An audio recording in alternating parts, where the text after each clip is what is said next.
네, 윤석열 대통령 하면 대표적으로 떠오르는 어록들입니다. 이런 게 검찰총장을 지낼 때도 있었습니다. 지난 2020년 당시 추미애 장관과의 갈등이 극에 달할 때 나왔던 말입니다. 함께 들어보시죠. 일단 법리적으로 보면은 검찰총장은 법무부 장관의 부하가 아닙니다. 그렇죠. 만약에 부하라면 검찰총장이라는 이런 직제를 만들 필요도 없고요.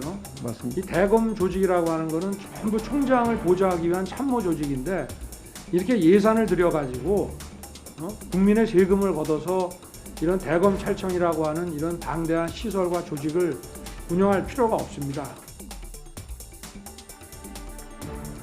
네, 이 말은 법적인 해석을 떠나서 정치권에 큰 파장을 낳았습니다. 직설적인 화법에 검찰총장으로서의 확실한 가치관도 반영된 걸로 보입니다. 다음에 이어지는 말로 그걸 확인할 수 있습니다. 장관은 기본적으로 정치인입니다.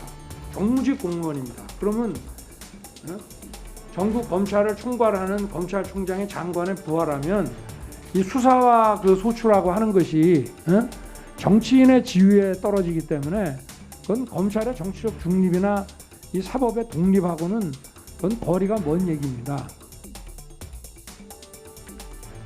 네, 그런데 윤석열 정부가 준비하는 경찰 통제 방안 어떻습니까? 행정안전부가 30년 넘게 독립했던 경찰청을 다시 품 안으로 데려오는 것처럼 보입니다.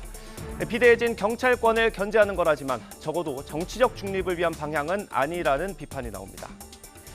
윤석열 대통령이 후보 시절에는 이런 말도 했습니다. 이 공약의 배경에는 역시 검찰의 독립성과 정치적 중립성이 있었습니다. 그렇다면 경찰과 검찰은 얼마나 다른 것인지 의문이 생깁니다. 권력기관에 대한 민주적인 통제와 정치 권력으로부터의 독립이 균형을 이루는 건 쉬운 일은 아닙니다. 어떤 방안이든 국민적인 공감대가 필요하다는 건 분명한 사실입니다.